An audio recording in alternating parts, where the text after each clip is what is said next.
Topics पढ़ लिए हैं। पहले में हमने पढ़ा मोहम्मद बिन कासिम और दूसरे में हमने पढ़ा महमूद गजनी।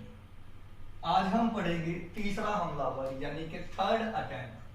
थर्ड अटैक में कौन आया था? मोहम्मद गोरी, तीसरा हमलावर। ठीक है, तो तीसरा हमलावर था मोहम्मद गोरी। मोहम्मद गोरी के बारे में मैं पूरी की पूरी आपको डिटेल बताऊंगा, क्योंकि 2 लेक्चर में ये जो मेरा टॉपिक खत्म होगा। क्योंकि मोहम्मद गोरी जब इंडिया में आएगा तो वो अटैक करेगा पृथ्वीराज चौहान।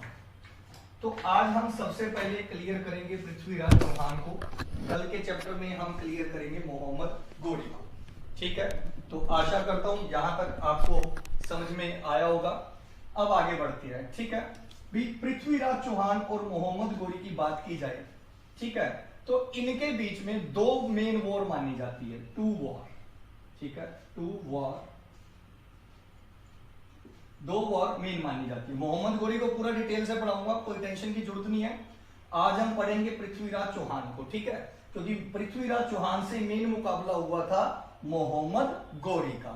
ठीक है, पृथ्वीराज चौहान की बात की जाए तो 1177 से लेकर 1192 तक का टाइम पीरियड रहा है पृथ्वीराज चौहान का। ठीक है, 1177 1177 से लेकर 1192 तक। क्लियर है? पृथ्वीराज चौहान को 2 और नाम से भी जाना जाता है। पृथ्वीराज चौहान का एक नाम है राय पिथौरा, याद रखना, राय पिथौरा। पृथ्वीराज चौहान का एक नाम है राय पिथौरा और दूसरा नाम है दल पंगुल। दल पंगुल, तो ये भी आपने याद रखना है कि पृथ्वीराज चौहान के कुछ उपनाम है। उन्हीं उपनाम में से एक नाम है राय पिथौरा और दूसरा नाम है दल पंगुल। क्लियर है? ठीक है, दल पंगुल की बात की जाए तो होता है विश्व विजेता। विश्व विजेता यानी कि पूरी दुनिया को जीतने वाला। क्लियर है? पूरी दुनिया को जीतने वाला। ठीक है, 1177 से 1192। अब आगे बढ़ते हैं और पृथ्वीराज चौहान के बारे में मैं कुछ और जानकारी यानी कि इंफॉर्मेशन आपको देता हूं। अब भी पृथ्वीराज चौहान और गौरी के बीच में कितने युद्ध लड़े गए, कितनी लड़ाइयां लड़ी गई? 2 लड़ी गई। पहली लड़ी गई 1191 में और दूसरी लड़ी गई 1192 में। पहली लड़ाई को बोला गया फर्स्ट बैटल ऑफ त्राइन और दूसरी लड़ाई को बोला गया सेकंड बैटल ऑफ त्राइन, यानी कि त्राइन का पहला युद्ध और त्राइन का दूसरा युद्ध। ठीक है, पहला युद्ध कब हुआ? 1191 में और दूसरा युद्ध कब हुआ? 1192 में। ये आप तो सब जानते होंगे। ठीक है, लेकिन यहां पर मेन प्रश्न जो उठेगा, ये आप सभी को पता है, बताने की जरूरत नहीं है कि 1191 में पहला युद्ध लड़ा गया और 92 में दूसरा युद्ध लड़ा गया, सेकंड वॉर हुआ, तो आपको बताने की जरूरत नहीं है। तो फिर बताने की जरूरत क्या है? बेटा ध्यान से नोट करना, कोई भी लड़ाई होगी, कोई भी युद्ध होगा, हर लड़ाई के पीछे कोई ना कोई कारण जरूर होगा। इंग्लिश में बोले तो रीजन। घर में भी यार कोई लड़ाई हो जाती है तो उसका रीजन जरूर होता है, कारण जरूर होता है। ऐसा क्या कारण था कि पृथ्वीराज चौहान के साथ पहला युद्ध लड़ा गया और दूसरा युद्ध लड़ा गया और जिसमें पृथ्वीराज चौहान की हार हुई? तो आज हम उस पर डिस्कशन करेंगे। ठीक है, डिस्कशन शुरू करने से पहले मैं आपको बता दूं, इस कहानी को ध्यान से सुनना है, ध्यान से समझना है। आज एक पूरी की पूरी कहानी है जो आपका पूरा बेस क्लियर कर देगी त्राइन का पहला लड़ाई, फर्स्ट वॉर और सेकंड वॉर किन कारणों से हुआ था। क्लियर है?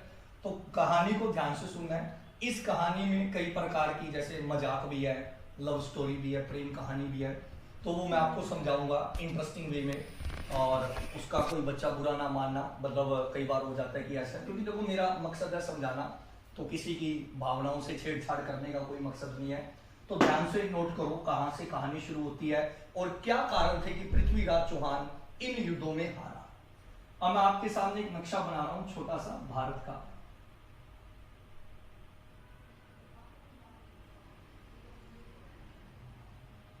ठीक है, बन गया होगा नक्शा, दिखाई दे रहा आपको। ये है राजस्थान। राजस्थान में एक जगह है अजमेर। सुना होगा अजमेर। अजमेर का राजा था पृथ्वीराज चौहान। अब कई बच्चे कहेंगे हमने दिल्ली भी पढ़ा है। बेटा दिल्ली, अजमेर, पंजाब, हरियाणा, राजस्थान, ये उस समय में सारा एक ही हुआ करता था और इनका एक ही राजा था। मतलब दिल्ली का राजा भी कौन था? दिल्ली का राजा भी पृथ्वीराज चौहान ही था। दिल्ली भी पृथ्वीराज चौहान के अंडर थी, लेकिन मेन राज पृथ्वीराज चौहान अपना कहां से चलाता था? अजमेर से चलाता था पृथ्वीराज चौहान अपना राज। क्लियर है? कहां से चलाता था? अजमेर से। एक और चीज याद रखना, जो हम पृथ्वीराज चौहान पढ़ रहे हैं ये पृथ्वीराज चौहान थर्ड है, हिंदी में बोलेंगे तृतीय, ये थर्ड है। इससे पहले दो और हुए हैं, उनको पढ़ने की जरूरत नहीं है क्योंकि वो हमारे सिलेबस से आउट है, बाहर है। तो पृथ्वीराज चौहान थर्ड पढ़ रहे हैं, जिसने 1191 में लड़ा तराइन का पहला युद्ध और 1192 में लड़ा तराइन का दूसरा युद्ध। किसके साथ? गोरी के साथ। ये युद्ध हारने के कारण क्या थे? ध्यान से नोट करना, ठीक है? तो मैं 3-4 पॉइंट लिखाऊंगा। ये राजस्थान है, राजस्थान में अजमेर है। यहां पर एक जाति थी, जाति बोले तो कास्ट। इस एरिया में एक जाति थी, जाति बोले तो कास्ट, और वो जाति थी भंडानक।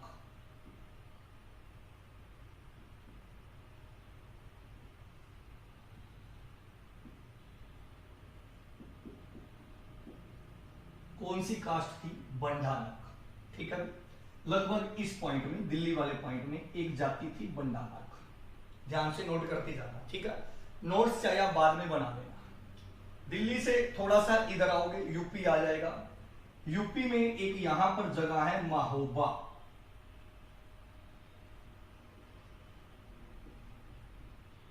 महोबा, यूपी में एक जगह है महोबा, और महोबा का राजा था परमी देव चंदेल, या परमी देव लिख लो।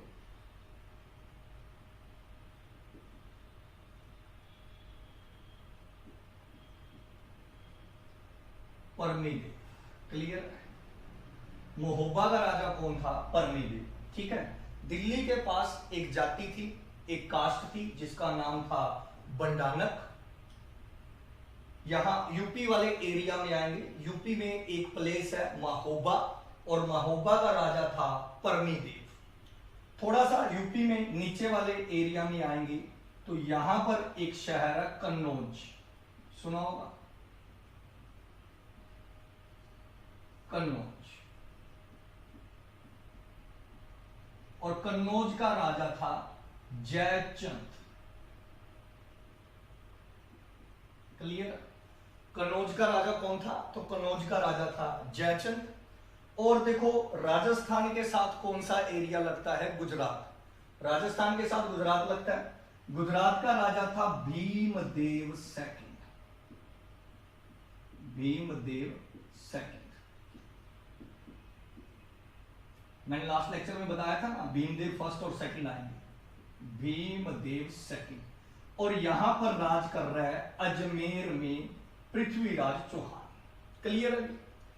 मतलब दिल्ली वाली साइड एक जाति है, एक कास्ट है जिसका नाम है भंडानक। यूपी में एक शहर है महोबा जहां का राजा है परमीदेव चंदेल।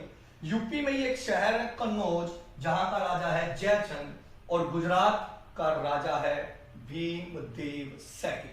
तो यहां तक किस किस को क्लियर है? ये लोकेशंस किस किस को क्लियर होगी? एक बार यस सर कर दो ताकि मैं आगे कंटिन्यू करूं।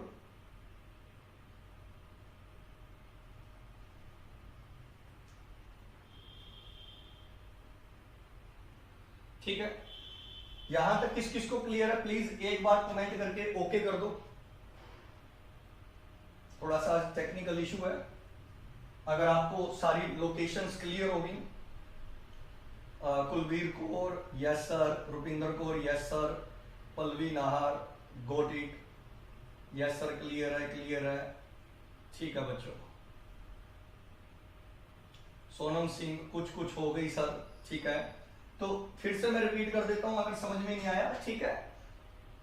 अजमेर में राज कर रहा है, अजमेर में राज कौन कर रहा है? पृथ्वीराज चौहान, जिससे आकर लड़ेगा मोहम्मद गोरी। लेकिन पृथ्वीराज चौहान के कुछ नेबर हैं, कुछ पड़ोसी है। उनमें से सबसे पहले नेबर है, पहले पड़ोसी है, एक कास्ट है, एक जाति है जिनका नाम है भंडानक। ये दिल्ली के पास वाले एरिया में है। यूपी में एक शहर है महोबा, जहां का राजा है परमीदेव चंदेल। कन्नौज का राजा है जयचंद और गुजरात का राजा है भीमदेव सेकंड। यानी कि ये सारे के सारे नेबर हैं, पड़ोसी हैं।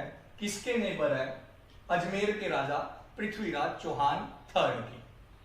अब देखोगे, इधर आके खड़ा हो गया गोरी, इधर आके खड़ा हो गया गोरी।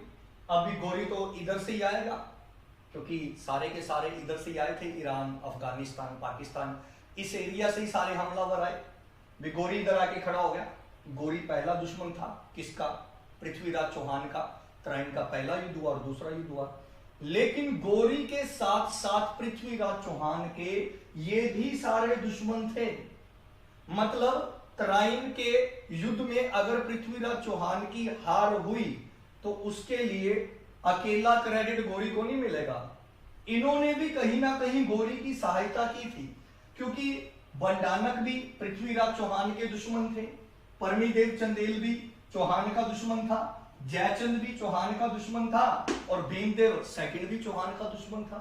ऐसा क्या कारण था कि ये सारे के सारे पृथ्वीराज चौहान के दुश्मन थे? तो आइए उस चीज को आप क्लियर करते हैं। ठीक है, ध्यान से नोट करना। सबसे पहले बंडानकों को पढ़ेंगे। बंडानकों के बारे में क्या बात है? बात है 1182 की, 1182 एडी की,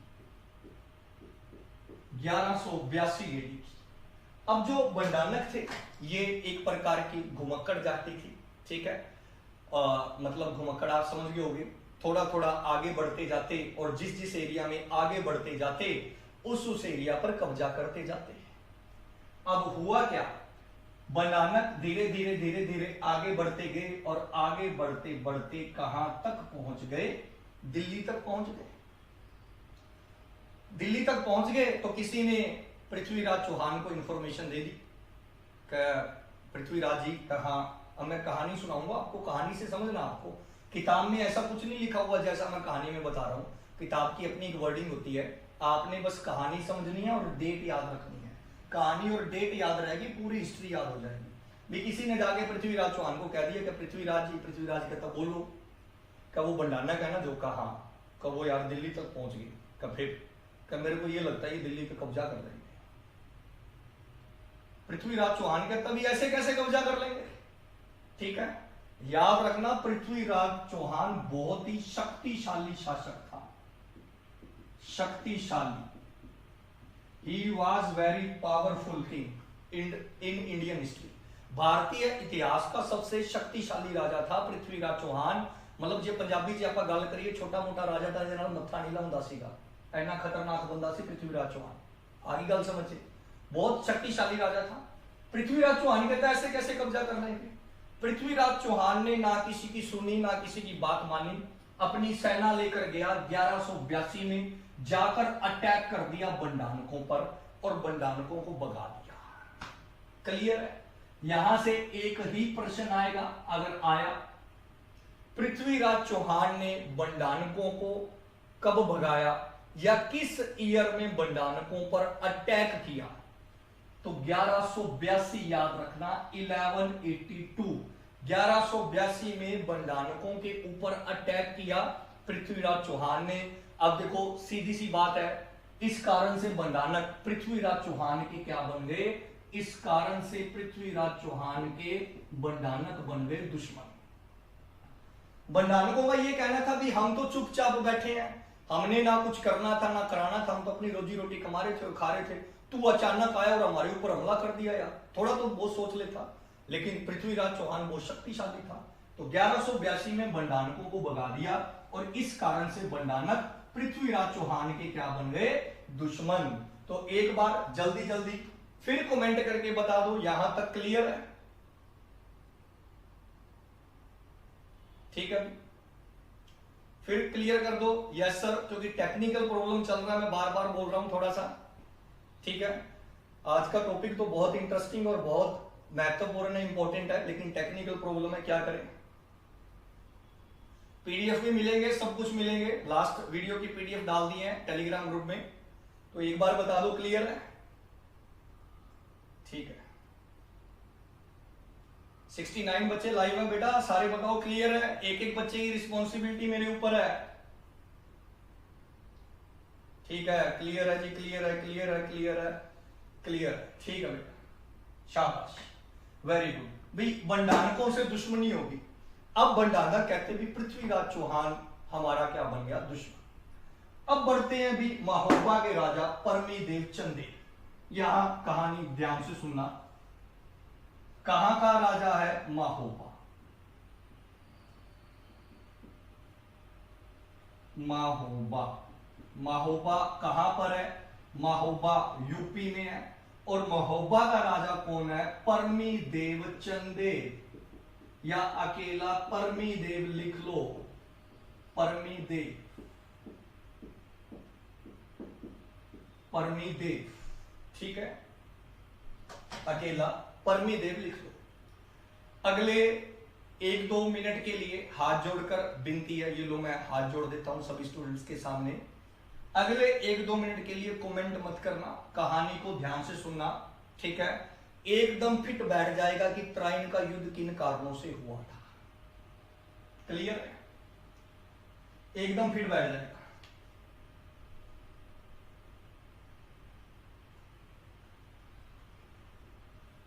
ठीक है, तो एकदम फिट बैठ जाएगा त्राइन का। अब महोबा का राजा कौन है? परमीदेव चंदेल। परमीदेव चंदेल के 2 सेनापति थे। 2 क्या थे? सेनापति, यानी कि सेना के पति नहीं। कहीं आप लिख दो आर्मी हैजबैंड, ऐसा कुछ नहीं है। यानी कि उसके 2 जनरल थे। एक का नाम था आला, आला, और दूसरे का उद्दल। ध्यान से नोट करना, आला और उद्दल।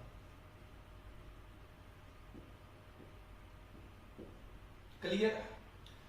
एक का नाम क्या है? आला, एक का नाम क्या है? उद्दल। और ये किसके सेनापति हैं? ये परमी देव चंदेल के सेनापति हैं। बेटा याद रखना, मेडिवल हिस्ट्री में, मध्यकालीन भारत में, इन 2 सेनापतियों से ज्यादा आज तक कोई बहादुर नहीं हुआ। बाहुबली फिल्म में आपने कटप्पा देखा होगा, दोनों के दोनों कटप्पा थे, दोनों के दोनों भाई थे, ट्विंस ब्रदर थे, जुड़वा भाई थे। ठीक है, इन्हें 24 घंटे लड़ाई चाहिए थी। लड़ाई का मतलब राजा के पास रहने की एक ही शर्त थी। मतलब मैं, जैसे देखो बुक की लैंग्वेज एक अलग लैंग्वेज होती है, समझाने की लैंग्वेज एक अलग होती है। मैं इनकी बहादुरी के बारे में बता रहा हूं आपको। ये इतने बहादुर थे, इन्हें 24 घंटे लड़ाई। कहते भी अगर आज युद्ध नहीं हुआ तो आज तो रोटी अच्छी नहीं लगेगी। तो परमी देव चंदेल इनको रोज कहीं ना कहीं से लड़ाई का बंदोबस्त करके देता था। समझ में आ गई बात? मतलब परमी देव चंदेल के लेफ्ट और राइट हैंड कौन थे? आला और उद्दल, लेफ्ट और राइट हैंड थे। परमी देव चंदेल के लेफ्ट और राइट हैंड कौन थे? आला और उद्दल। और उधर भारत में सबसे शक्तिशाली राजा कौन है? सबसे शक्तिशाली राजा है पृथ्वीराज चौहान। क्लियर है? अब परमी देव चंदेल चाहता है कि पृथ्वीराज चौहान को कैसे ना कैसे दबाया जाए, और पृथ्वीराज चौहान चाहता है कि परमी देव चंदेल को कैसे न कैसे दबाया जाए। जे पंजाबी से गल करिए तो कुंडियां दे सिंह फस गए भी। वैसे कोई दुश्मनी नहीं थी, लेकिन एक दूसरे की तरफ, जैसे कॉलेज में नहीं होता कई बार बातचीत कोई नहीं होती, एक दूसरे की तरफ घूरते रहते हैं भी कोई नहीं, मौका मिलने दे फिर देखेंगे। पृथ्वीराज चौहान कहता कोई नहीं, मौका मिलने दे फिर देखूंगा तेरे को। परमी देव चंदेल कहता कोई नहीं, मौका मिलने दे फिर तेरे को देखूंगा। क्योंकि परमी देव चंदेल को पता था कि मेरी पावर है आला और उद्दल, बहुत शक्तिशाली थी ये दोनों भाई। क्लियर है? बीजे गल करिए परमी देव चंदेल जड़ा छाला की दे उत्ते मारदा सी, छाला मारदा सी आला ते उद्दल दे उत्ते। समझे आ गई गल? आप सुने ना गाना कि 11 दियां सिरां ते नहीं हुंदियां लड़ाइयां, अपने भी डोलियां च जान चाहिए। समझ में आ गई बात? तो आला और उद्दल बहुत शक्तिशाली थे भी। भीम और पृथ्वीराज चौहान भी शक्तिशाली है। अब कहानी ध्यान से सुनना। आला और उद्दल के पास एक सफेद रंग का घोड़ा था, सफेद यानी कि व्हाइट कलर का हॉर्स था, और वो पसंद आ गया परमी देव चंदेल को। परमी देव चंदेल को पसंद आ गया, तो उसने आला और उद्दल को बुलाया। कहा आला और उद्दल, कहा जी जनाब, कहा इधर आ गल सुन। कहा हाँ। कहा यार आ जड़ा तेरे को चिट्टे रंग का घोड़ा है ना, कहा मैनू दे दे। हिंदी में अगर बात करें, ये जो तेरे पास सफेद रंग का घोड़ा है ये मेरे को दे दे। आला और उदल कहते देख बात सुन, राजा होगा तू घर पे, ना तेरे को घोड़ा मिलता ना घोड़ी मिलती, कुछ नहीं मिलना, भाग जाए यहाँ से। दोनों ने स्पष्ट मना कर दिया, कभी ना हमने नहीं देना घोड़ा। तो परमीदेव चंदेल के तो तुम जानते नहीं मैं कौन हूं, कहां पता तू परमीदेव चंदेल का महोबा का राजा है, कि तुम दोनों को पता नहीं तुम किससे बात कर रहे हो। आला और उदल कहते देख बात सुन, राजा होगा अपने घर पे, हम भी बहुत शक्तिशाली है। तो परमीदेव चंदेल ने क्या किया, दोनों को निकाल दिया, दोनों को निकाल दिया, यानी कि सरकारी नौकरी से डिसमिस कर दिए गए आला और उदल। कब भागो यहां से, तुम राजा का कहने नहीं मानते। कमेंट करके बताओ यहां तक किस किस को क्लियर है, फिर स्टोरी को आगे बढ़ाता हूं। कमेंट करके बताओ किस किस को क्लियर है।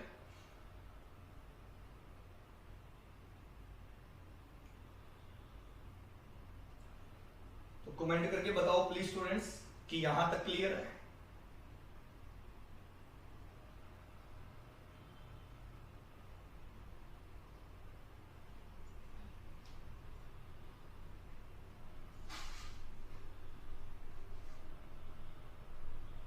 ठीक है, करते जाओ बाकी बच्चे। यस सर, यस यस, ठीक है बच्चों, आगे बढ़ते हैं। तो यहां तक लगभग सभी को क्लियर है।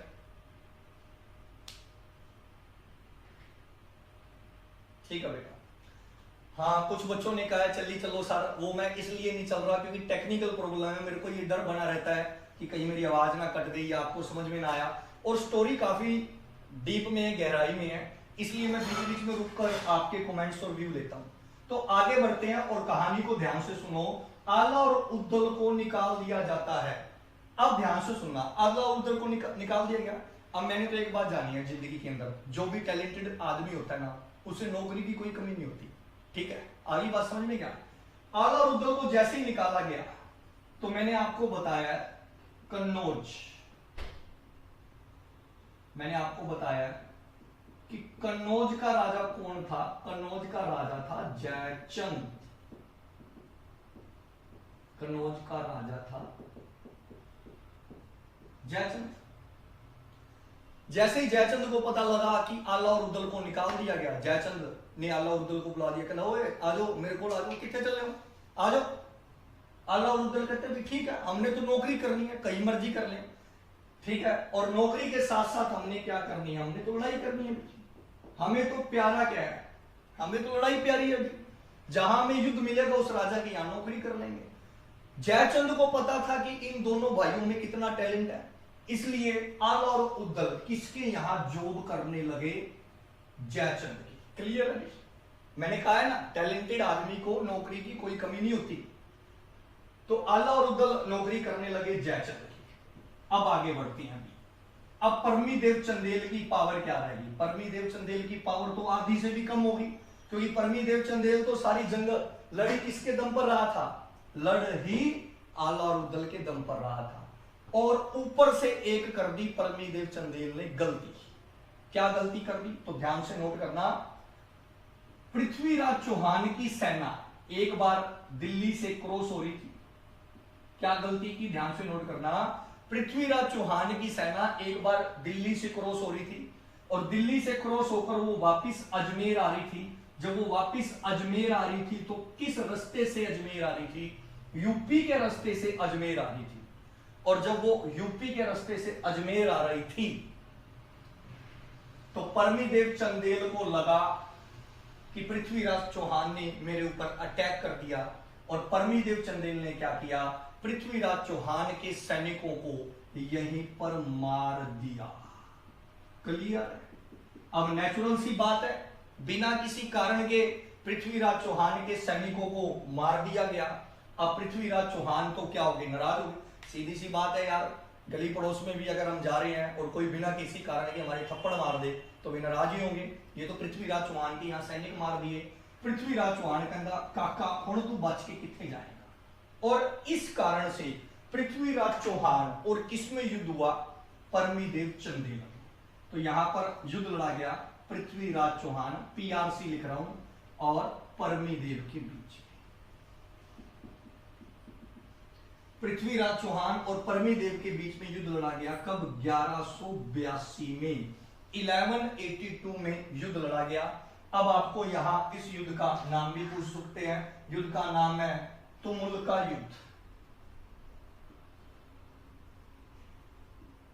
तुमुल वॉर। क्लियर? तुमुल युद्ध। अगर आपसे पूछा जाए तुमुल वॉर कब हुआ? 1182 में हुआ। किस किस के बीच में हुआ? पृथ्वीराज चौहान और परमीदेव के बीच में हुआ। क्लियर है? ठीक है बेटा, आगे बात समझ में भी क्यों पृथ्वीराज चौहान से लड़ा परमीदेव चंदेल। ठीक है, और परमीदेव चंदेल के जो दो सेनापति थे वो किसकी तरफ चले गए? जयचंद की तरफ चले गए। यहां तक आशा करता हूं समझ में आ गया होगा। अब ध्यान से सुनो इस कहानी को, हुआ क्या। भी पृथ्वीराज चौहान बड़ा शक्तिशाली राजा है। पृथ्वीराज चौहान जैसे युद्ध के मैदान में आया, कहा जाता है भी पृथ्वीराज चौहान युद्ध के मैदान में आया तो परमीदेव चंदेल को दिन में तारे दिखने लगे। तारे दिखने ही थे भाई, इतना शक्तिशाली राजा था पृथ्वीराज चौहान।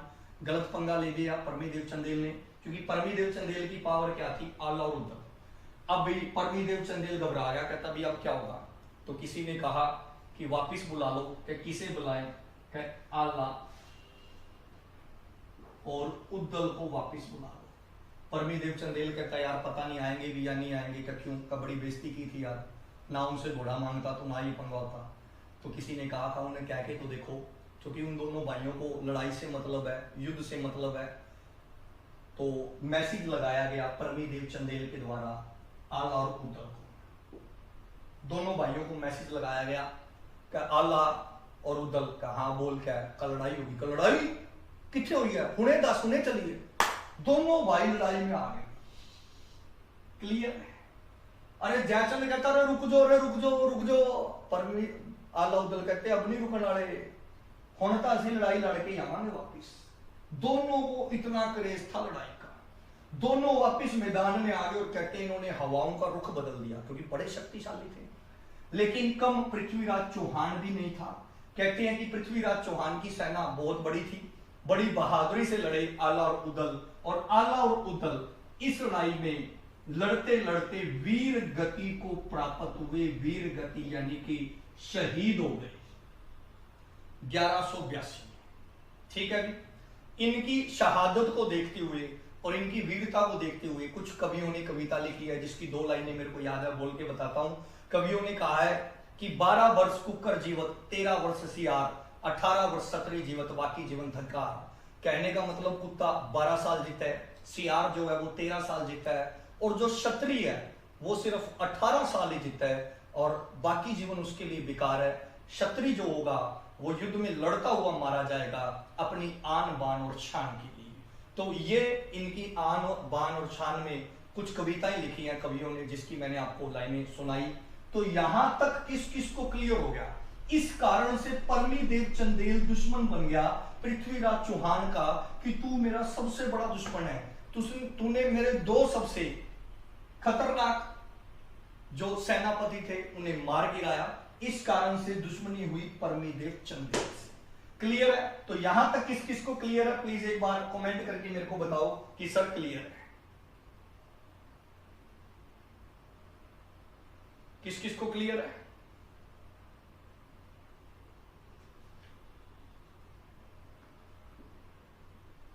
क्लियर है, क्लियर है। शबनम रानी वेल सेड, मुस्कान कश्यप क्लियर, कुणाल अत्री क्लियर, नवदीप गिल क्लियर, गगन बराड़ क्लियर है। ठीक है बेटा, क्लियर है।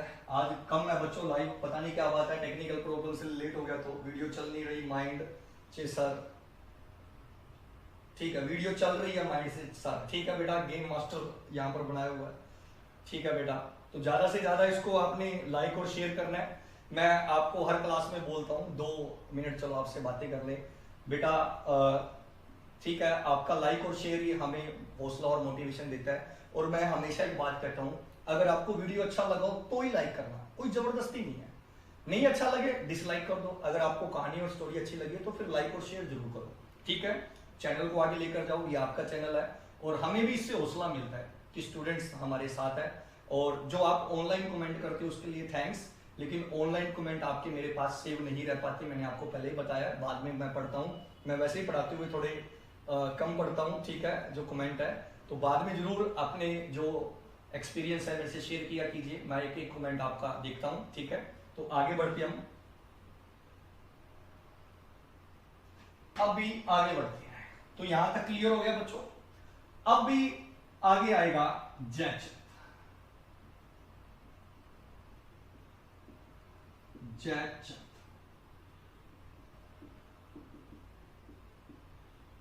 कहां का राजा? कन्नौज का। कन्नौज कहां पर है? यूपी में है कन्नौज, सुना ना, यूपी। अपने रामगंगा नदी के किनारे है, रामगंगा, एक तो गंगा है, एक रामगंगा है। गाना सुना ना, राम तेरी गंगा मैली हो गई, पापियों के पाप धोते धोते। ज्योग्राफी जब पढ़ाऊंगा ना उसमें इन नदियों का जिक्र आएगा ज्योग्राफी के अंदर। वैसे ही बताया मैंने, रामगंगा नदी के किनारे है जो कन्नौज है। कन्नौज का राजा था जयचंद। अब कहानी को ध्यान से सुनना। देखो किताबों में ये कहानी वैसे नहीं लिखी, लेकिन मैं थोड़ा कहानी को आपके दिमाग में फिट कर दूं, इसलिए मैंने थोड़ा सा मॉडिफाई किया है। तो किसी की भावनाओं को ठेस पहुंचाना मेरा कोई मकसद नहीं है, मजाक भी होना चाहिए स्टडी के अंदर, ताकि कहानी आपके दिमाग में फिट हो जाए। अब कहानी को ध्यान से नोट करना, कहानी क्या है। जयचंद है, कहां का राजा? कन्नौज का राजा है। इधर है अजमेर के राजा, अजमेर का राजा पृथ्वीराज चौहान।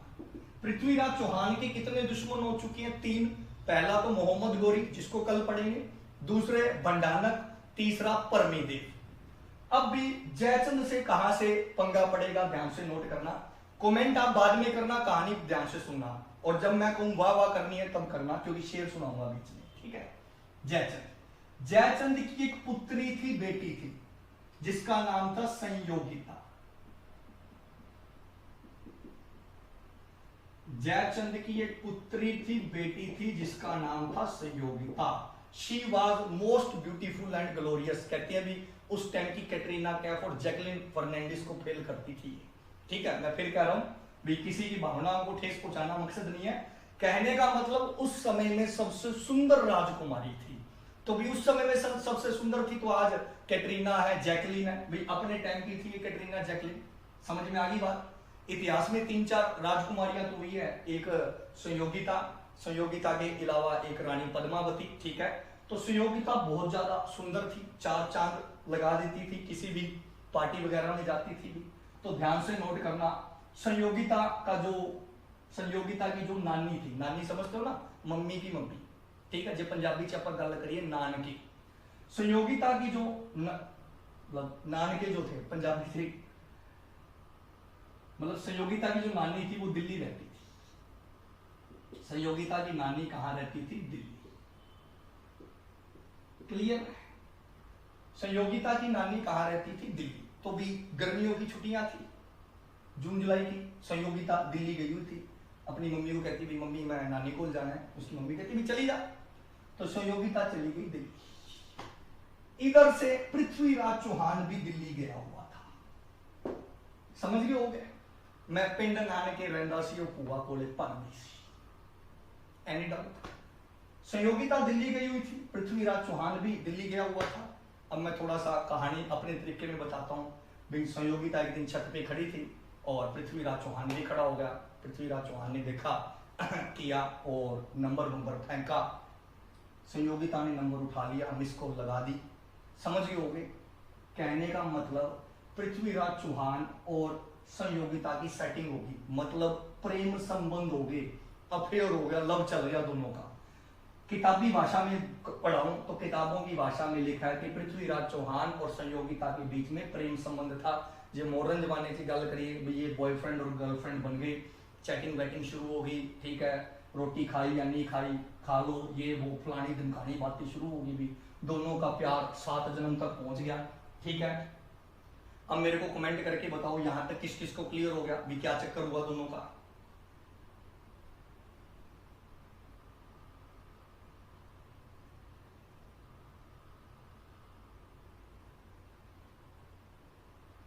ठीक है, तो यहां तक किस किस को क्लियर हुआ? भी दोनों ने अपना पंगा डाल लिया यहां पर।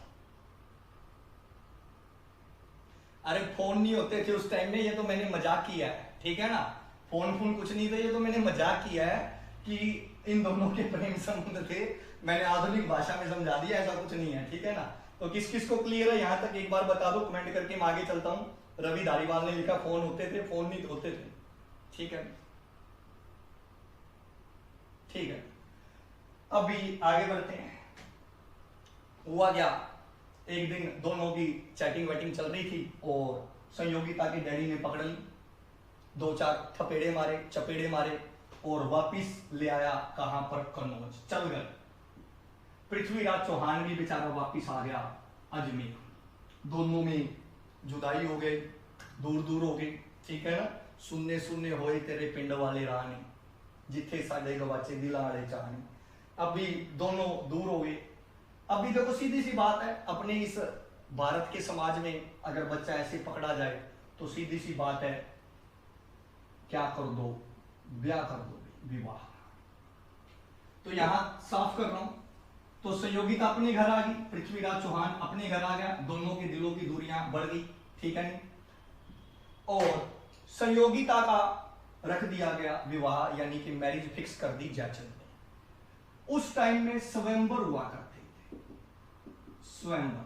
स्वयंवर को इंग्लिश में मेरे को नहीं पता, स्वयंवर का मतलब कि बहुत सारे राजा इकट्ठे हुआ करते थे और राजकुमारी आती थी और राजकुमारी को जो राजा पसंद होता था उसके गले में वरमाला डाल देती थी, क्लियर है। तो संयोगिता का स्वयंवर रख दिया गया। स्वयंवर में सारे राजाओं को इनविटेशन दिया गया, लेकिन पृथ्वीराज चौहान को इनविटेशन नहीं दिया गया। सारे राजा बुला लिए लेकिन पृथ्वीराज चौहान को नहीं बुलाया गया। अभी चौहान को क्यों बुलाएंगे, सीधी सी बात है, यहां तक क्लियर होगा आप लोगों को। अब यहां पर जयचंद एक गलती करेगा, ध्यान से नोट करना, गलती क्या करेगा। सारे राजा आ गए, जयचंद क्या करता है, पृथ्वीराज चौहान की एक मूर्ति बनवा देता है। मूर्ति बोले तो स्टैचू। पृथ्वीराज चौहान की मूर्ति बनवा देता है जयचंद, और मूर्ति बनवा के गेट के बाहर लगवा देता है। पुराने जमाने में चप्पलें गेट के बाहर उतारते थे, भी जहां पर चप्पलें उतारी जाती है ना, वहां पर मूर्ति लगा दी जाती है पृथ्वीराज चौहान की, ताकि मैं पृथ्वीराज चौहान की बेइज्जती कर सकूं। इसलिए अब सारे राजा आ गए, ठीक है जी। संयोगिता ने सारे राजाओं को देखा, लेकिन संयोगिता के दिल में तो कौन बैठा है, पृथ्वीराज चौहान। तो संयोगिता ने क्या किया, पृथ्वीराज चौहान के मूर्ति में वरमाला डाल दी। सुन साहिबा सुन, प्यार की धुन, मैंने तुझे चुन लिया, तू भी मुझे चुन। और पुराने जमाने में क्या होता था, अगर मूर्ति को माला डाल दी तो ब्याह हो गया, क्लियर है। अब सारे राजा हैरान हो गए, सारे राजाओं को समझ में आ गया भी इसका तो चक्कर पृथ्वीराज चौहान के साथ है। सारे राजा जयचंद से नाराज हो गए, कहते यार जयचंद तूने पहले क्यों नहीं बताया, तेरी लड़की की सेटिंग कहीं और चल रही है, हमें क्यों बुलाया, हमारा क्यों टाइम खराब किया।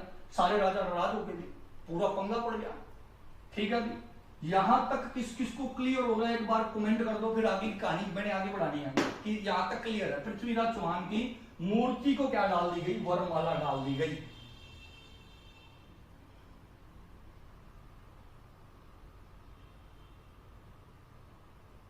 एक बार कमेंट कर दो यस सर क्लियर है।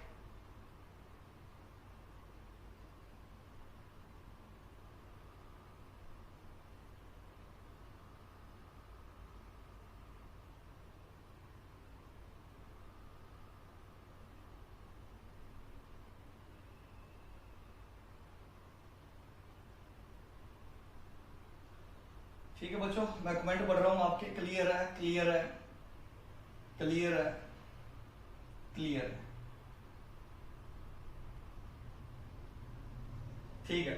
आगे बढ़ते हैं। अब भी जयचंद ने क्या किया, जयचंद ने अपनी बेटी को पकड़ा और कमरे में बंद कर दिया। भी सीधी सी बात है, भी तेरे गुल खिलाए हुए, कमरे में बंद कर दिया। अब पृथ्वीराज चौहान उधर बैठा है, ये इधर बैठा है। पृथ्वीराज चौहान सोच रहा है कि ब्याह हो रहा है, और पृथ्वीराज चौहान टेंशन में, अभी आज उसका ब्याह हो गया, गाने गा रहा है, सुना मैंने कि थोड़े दिनों में तेरे होने वाली है सगाई, जानी चिट्ठी, ये चिट्ठी निकली। पृथ्वीराज चौहान को पता लग गया कि उसने मेरी मूर्ति में वरमाला डाल दी। अब पृथ्वीराज चौहान क्या करेगा? पृथ्वीराज चौहान अजमेर से चलेगा, किसको पाने के लिए? संयोगिता को पाने के लिए, और अपने घोड़े पर सवार होकर आएगा। पृथ्वीराज चौहान के घोड़े का नाम कई बार पेपरों में पूछा जाता है, याद रखना, नाट्यरंभा। नाट्यरंभा, पृथ्वीराज के घोड़े का नाम था नाट्यरंभा। ठीक है, तो पृथ्वीराज चौहान अपने घोड़े पर बैठा और पहुंच गया कन्नौज। कहते हैं यहाँ युद्ध भी हुआ, लड़ाई भी हुई, और संयोगिता को उसके बाप के घर से उठाकर अजमेर ले आया। मैं तुझको बगा लाया तेरे बाप के घर से, तेरे बाप के घर से, ये लोग अजमेर ले आया। और बड़ा खुश पृथ्वीराज चौहान। ठीक है भी, आगे बात समझ में? संयोगिता को अजमेर ले आया। अब सीधी सी बात है, जिसकी बेटी को कोई उठा के ले जाए वो उसका दुश्मन ही बनेगा। और इस प्रकार से जयचंद किसका दुश्मन बन गया? पृथ्वीराज चौहान का। और पृथ्वीराज चौहान बिजी संयोगिता के साथ, क्योंकि सबसे सुंदर राजकुमारी उसे मिल गई, और शेरो शायरी कर रहा है। कहता, खेल लेने दे इन हसीन जुल्फों से, करो बाबा, खेल लेने दे इन हसीन जुल्फों से, ना जाने कब तेरी चोटी कट जाए। आगे बढ़ते हैं। ठीक है भी, यहां तक क्लियर है? तो इस प्रकार जयचंद बन गया दुश्मन पृथ्वीराज चौहान का। ठीक है, आगे बढ़ते हैं। तो ये दुश्मनी होगी।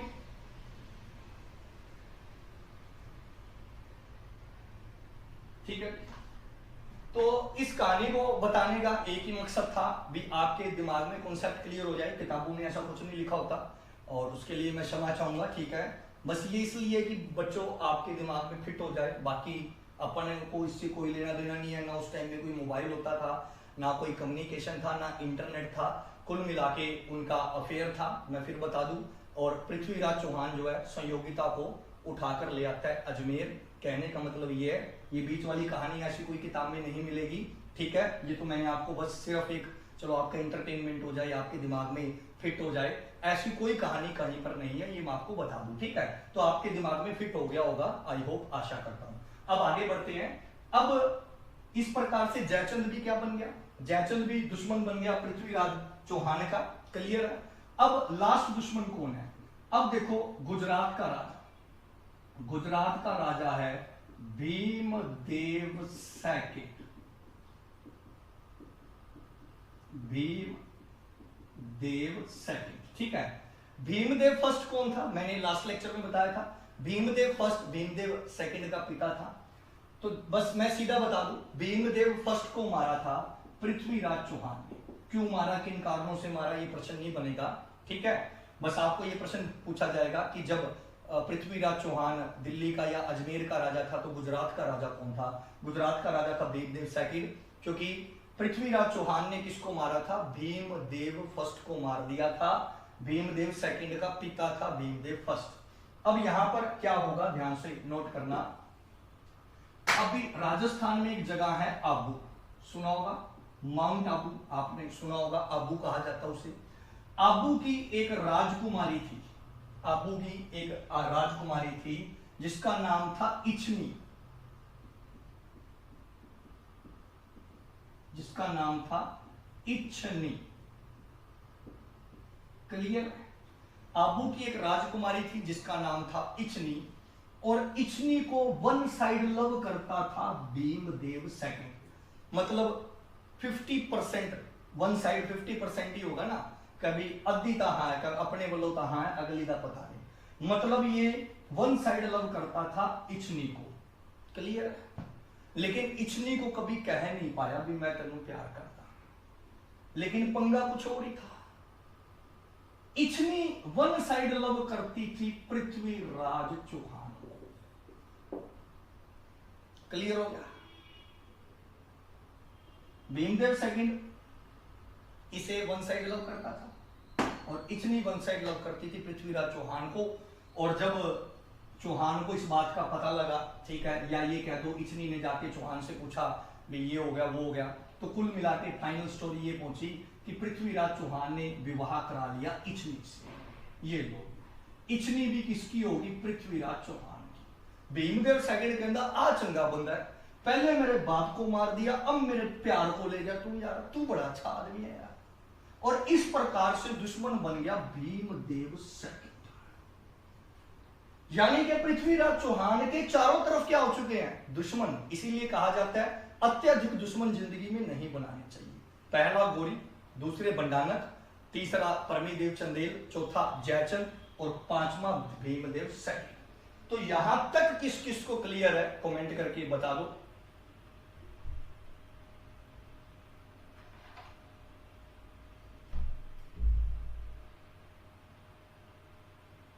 ठीक है,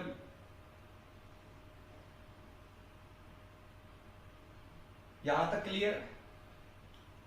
तो फिर मैं आगे बढ़ाता हूं। ठीक है बच्चों, तो इस प्रकार से पृथ्वीराज चौहान के चारों तरफ क्या पैदा हो गए? दुश्मन पैदा हो गए। और यही कारण बनेगा कि पृथ्वीराज चौहान की तराइन के युद्ध में क्या होगी? हार। ये थे पृथ्वीराज चौहान के तराइन के युद्ध में हार के कारण, रीजन। आशा करता हूं आज की क्लास आपको पसंद आई होगी। ठीक है, इसमें मैंने रीजन बताए हैं, कारण बताए हैं, कारणों से आगे की स्टोरी आपको पूरी समझ आएगी। कल मैं आपको तराइन का पहला युद्ध और दूसरा युद्ध पढ़ाऊंगा पूरा डिटेल से। उसके बाद आप कोई मर्जी एग्जाम में बैठ जाना, आपको ये युद्ध कभी नहीं भूलोगे। इनके पीडीएफ आपको गिल मेंटोर के जो टेलीग्राम ग्रुप है उसमें मिल जाएंगे, लास्ट वाले में मैंने डाल दिए। तो आज की क्लास आपको कैसी लगी ये आप मेरे को बाद में ऑफलाइन कमेंट करके जरूर बताना, और वीडियो को शेयर और लाइक जरूर करना। मैंने आपको बताया है कि जैसे आपको मोटिवेशन की जरूरत होती है, वैसे आपका लाइक और शेयर हमें मोटिवेशन देता है, और आपके कमेंट्स जो है वो हमें मोटिवेशन देते हैं। तो आशा करता हूँ ये क्लास ऐसे ही चलती रहेंगी, आगे मैं इन्हें कंटिन्यू रखूंगा अगर आपका प्यार ऐसे मिलता रहा। तो आज के सेशन में इतना ही, मिलते हैं कल इसी टाइम और सेम टाइम मिलेंगे। ठीक है, तो तब तक के लिए जय हिंद, वंदे मातरम, भारत माता की जय, सत श्री अकाल।